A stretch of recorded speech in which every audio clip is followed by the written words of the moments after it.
Assalamualaikum warahmatullahi wabarakatuh. Perkenalkan, nama saya Nadia Febriana, saya dari Swastika Jedwa.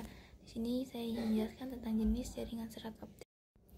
Jaringan kabel serat optik adalah jenis jaringan komunikasi yang menggunakan kabel serat optik sebagai media transmisi data. Serat optik adalah kabel yang terbuat dari kaca atau plastik tipis yang mampu mentransmisikan data dalam bentuk sinyal cahaya.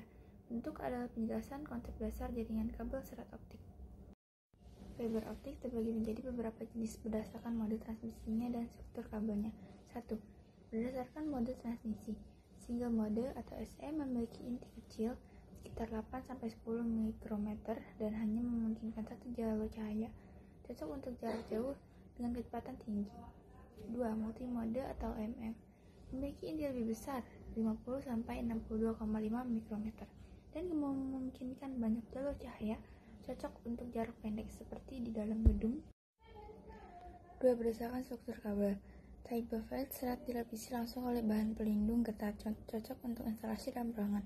Closed tube serat berada dalam tabung longgar berisi gel untuk melindungi dari kelembapan, sering digunakan di luar ruangan. Armored fiber dilengkapi lapisan pelindung logam untuk ketahanan terhadap gangguan fisik, cocok untuk di lingkungan ekstrim. Aerial fiber dirancang untuk pemasangan udara di tiang dengan perlindungan tambahan terhadap cuaca. Keuntungan 1. Kecepatan tinggi, mampu mentransmisikan data dengan kecepatan hingga terabit per detik, jauh lebih cepat dibandingkan kabel tembaga. 2. Bandwidth besar, mendukung kapasitas data yang lebih tinggi sehingga cocok untuk kebutuhan internet cepat, cloud computing, dan video streaming berkualitas tinggi. 3.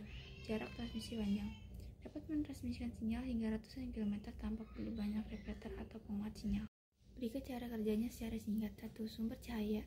Sinyal listrik dari perangkat, misalnya router, dikonversi menjadi cahaya menggunakan laser atau LED. 2. Transmisi cahaya. Cahaya dipandu melalui inti fiber optik dengan prinsip total internal reflection sehingga tidak bocor keluar. 3. Perjalanan data. Cahaya merambat dengan sangat cepat melalui serat, bahkan untuk jarak jauh tanpa banyak kehilangan sinyal. 4. Penerimaan sinyal. Di ujung penerimaan, detektor optik fotodioda mengubah cahaya kembali menjadi sinyal listrik agar bisa diproses oleh perangkat tujuan. Kabel serat optik menjadi tulang punggung jaringan komunikasi modern karena kendalanya kecepatan dan kapasitas yang tinggi. Kerugian. 1. Biaya instalasi mahal. Harga kabel peralatan fiber optik lebih mahal dibandingkan kabel tembaga, terutama untuk infrastruktur awal. 2. Pemasangan yang rumit, membutuhkan tenaga ahli khusus untuk pemasangan dan penyambungan kabel karena materialnya lebih rapuh dan mudah pecah. 3. Lebih rentan terhadap kerusakan fisik. Serat kaca dan fiber optik mudah patah atau rusak jika ditekuk terlalu tajam atau terkena tekanan berlebihan. Fiber optik terdiri dari beberapa komponen utama, yaitu 1. Inti core, bagian pusat yang membawa sinyal cahaya terbuat dari kaca atau plastik berkualitas tinggi. 2. Cladding, lapisan luar inti yang memiliki indeks bias lebih rendah untuk memantulkan cahaya kembali ke inti, menjaga transmisi sinyal. 3. Coating, fiber coating, lapisan pelindung inti dan cladding dari kelembapan, goresan, atau kerusakan fisik. 4. Stretch member, bahan penguat seperti Kevlar yang melindungi serat dari tarikan atau tekanan saat instalasi. 5. Outer jacket, selubung luar yang melindungi seluruh kabel dari faktor lingkungan seperti panas, air, atau gesekan. Fiber optik memiliki banyak aplikasi dalam berbagai bidang, diantaranya 1.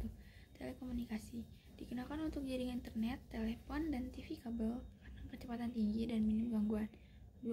Jaringan komputer, digunakan dalam backbone jaringan data LAN, WAN untuk koneksi cepat dan stabil. 3. Medis, digunakan dalam alat endoskopi dan pencitraan medis untuk diagnosis tanpa operasi besar.